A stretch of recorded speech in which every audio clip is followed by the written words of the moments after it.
On to debate number 2. The government's move to pass a resolution on renaming various airports across Karnataka has sparked a massive political debate. During the winter session of the Karnataka Assembly, Congress MLA Prasad Abbayya has proposed that Mysuru Airport should be renamed after Tipu Sultan. The proposal by the Hubli-Dharwad East MLA came during a discussion about the state government writing to the centre to change the names of airports. Other Congress MLAs have also backed the move by Prasad Abbayya. However, DK Shivkumar maintained silence on the issue and refused to comment. Prasad Abbayya is within his rights. As a member of Legislative Assembly, he has got all the right to demand to name Mysuru Airport after Tipu Sultan. He has demanded. It is for the government to decide whether to name it or not. Mysuru ವಿಮಾನ ನಿಲ್ದಾಣಕ್ಕೆ ಕೂಡ ಟಿಪ್ಪು ಸುಲ್ತಾನ್ ಅನ್ನು ಈ subject ಮಾತಾಡಿ ಪ್ರಸ್ತಾಪ ಮಾಡ್ತೀನಿ ಈ subject ಮಾತ್ರ ಮಾತಾಡಿ yesterday in the assembly has said he opposes Tipu Sultan's name for Mysuru Airport. I don't want to discuss much on it. The proposal to rename the Mysuru Airport after Tipu Sultan has drawn sharp criticism from the Bharatiya Janata Party MLAs. BJP has alleged that such issues were only raised by Congress to please a particular community, and BJP will oppose any such move by the government. See, the Congress leaders, they always believe in appeasement of minorities. Whether it's Tipu issue or any issue relating to minority, they always believe in vote politics.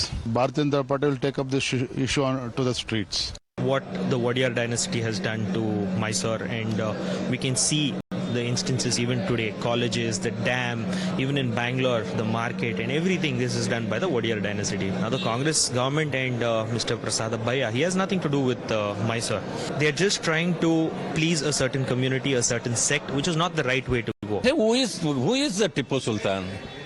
से उनके बारे में कोई लोग मानते नहीं.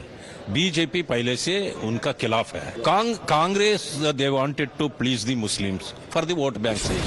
You're watching the News Hour at 10. Debate number 2 on Times Now. Super Prime Time. And for more on this, let's go right across to our guest. Joining us, Sanju Verma, national spokesperson of the BJP, PKT Nambiar, political analyst, is with us. Advocate Umer Junaidi is with us, a political analyst, as well as Abdul Razak Khan, another political analyst. Why is the Congress MLA raking up an issue which has been extremely contentious in the past? Because this is something we have seen even when Mr. Siddaramaiah was Chief Minister earlier, has been an extremely contentious one. Why rake it up now? Why do you think it is contentious when the president himself, when he visited Karnataka, he praised Tipu Sultan in the assembly, in the Karnataka Assembly?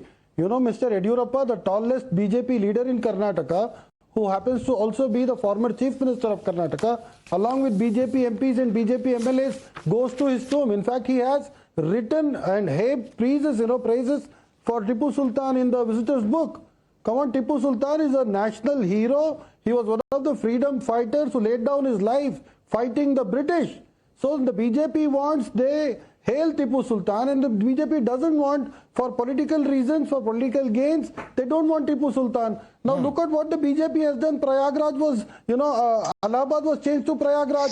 Firoz Shah Kotla Stadium was renamed as Arun Jaitley Stadium. What does that have to do with Tipu Sultan, They changed the iconic Mughal Sarai What is the name of, what is the name? Upadhyay. Sir, So I think Abdul Razak Khan, let's be fair. Renaming, I mean, you may be opposed to renaming. Yeah, there's no problem with that. But let's not conflate the two. I think there is a little bit of difference between the two. Yes, the legacy of Tipu Sultan is something that is disputable because BJP has a very different version. But fair enough. Let me put that question across to Sanju Verma. Sanju Verma, at the end of the day, if Mr. Yediyurappa, who is the former Chief Minister and one of the tallest leaders of the BJP in the state, has said things in favor of Tipu Sultan, as has former President Kovind, then is the BJP not sticking to the same yardsticks that it's setting for itself publicly when it comes to Tipu Sultan? That's a question coming from Mr. Khan. Please respond to it. Okay. Mr. Khan has raised a valid query. I will just put to rest this narrative that BJP में कभी कुछ लोग तो टिप्पू सुल्तान की तारीफ करते हैं, कुछ लोग टिप्पू सुल्तान की निंदा करते हैं. For the last time, as the national spokesperson of the BJP, I tell you, we are against the renaming of the airport in Karnataka to Tipu Sultan Airport for the simple reason that while Tipu Sultan fought against the East India Company, he fought against the British. Let no one forget that the year was 1790 on the banks of the Kaveri River at the Narasimha Murthy Temple at Seringapatnam. 1500 Mandyam Iyengar families from Melakutte had gathered and Tipu Sultan butchered all of them. Why would you want to rename an airport after a butcher and not after a builder like Krishna Raj of Vodiyar, the architect of modern Mysuru? Why would you not like to rename an airport after Kempe Gowda, which is what the BJP did? Madhav, you are not reigning in this bigot. Mr. Khan, Mr. This is Abdul not Raza the Khan, way to debate. Mr. Khan, in This the man previous is debate shameless. also. question. No, Mr. Abdul Raza Khan, shouting is not going to get you anywhere. Simple question, Shouting is not going to get you anywhere. Interrupting others is not going to get you anywhere either. And I will only shut you down if you keep doing this. Only Muslims. No, I'm sorry. This is not the way to debate. You will allow others a courtesy to debate. Okay, this is not the way to do it. One second. No, let her make a point. She's just started speaking and you interrupt her. There are two other persons who have not spoken. Don't try and dominate the debate. Please keep quiet now. Let her make a point. Sultan butchered Hindus. What narrative is this? You can respond to her if she is factually incorrect. You don't have to interrupt her. Thank you. I hope now you will listen to the anchor and show some courtesy. Madhav, the limited point is this. Did Tipu Sultan fight against the East India Company? Yes. But from 1783 till 1799 when he died, for 16 long years, more than 3 lakh Hindus and Christians both were captured, more than 60,000 people were kidnapped, and more than 30,000 Brahmins were forcibly converted, and it is said that so many women and children were raped and mutilated that it was perhaps the bloodiest 16 long years. Okay. Again this bigot is speaking, again this shameless bigot has started interrupting. One second. You are refusing to rein in this man. No, not at all. Mr. Khan, I will have to lower your fader. This is your second and last warning on the debate. Get this history from on a national channel. You tell. No, you can. But please debate properly. You can dispute her. Sanju Verma. Okay, one second. I'm going to now, Mr. Khan. Mr. Khan, I'll have to lower your fader. There's no other option. Sanju Verma, quickly complete your point. The other panelists now. Now I will tell you, this history is not from WhatsApp University or WhatsApp Nursery. This history is not also written by Sitaram Goel. I'm quoting from Hussaini Ali Kirmani, who says that Tipu's 16-year-old rule from 1783 to 1799 was the bloodiest chapter when it came to forcibly converting Hindus, particularly Brahmins and Christians. And I got your point, but let me bring in in fact Mr. Junaidi now. Mr. Junaidi, the question is this: it's not just about what happened in Mandya. It's not just a question about what happened, in Mangalore. There are multiple instances where even in several of his communications to Burdu Zaman Khan and to Syed Abdul Dulai, to Runmust Khan, Tipu has spoken about conversion. He has spoken about various acts of his, and these acts are recorded in Malabar, in Mangalore, and in the Mysore region. So the point being made by the BJP is that he was a tyrant who ruled by the sword, and therefore he does not deserve the kind of respect of a freedom fighter. Exactly. Madhav, it is not the point what BJP thinks whom should be honored and who should not be honored. It is a point wherein Tipu Sultan is a ruler who fought against British for the nation, and that is the fact. And the spokesperson from the BJP, she herself said that 16 years long battle had been of Tipu Sultan against the Britishers. Forcibly converting Hindus, Brahmins and Christians. Okay. So according to the BJP, now BJP who shouts on the nationalism, BJP who distributes the certificates of nationalism, the person who advocated for Hindutva and wrote mercy petitions is a god to them, and the person who fought with the Britishers, and during his rule, whatever happened, it might be condemnable.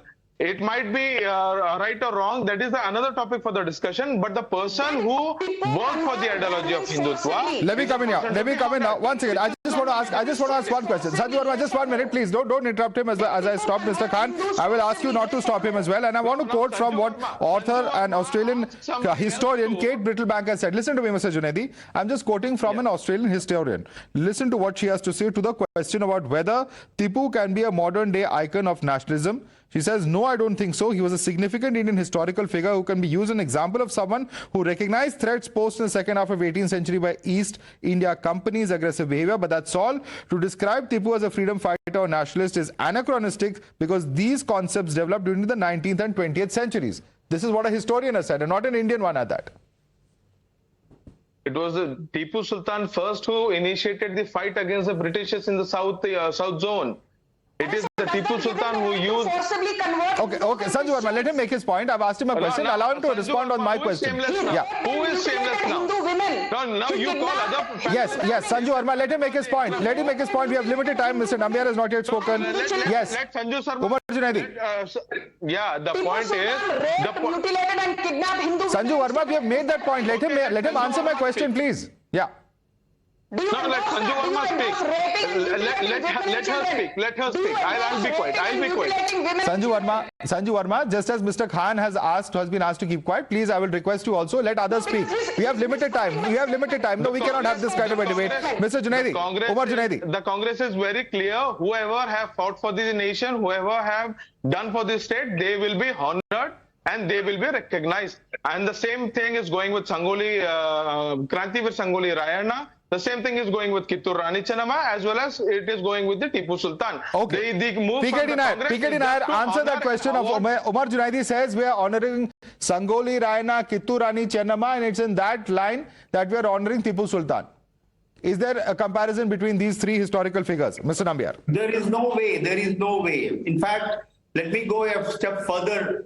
What Sanju Verma said.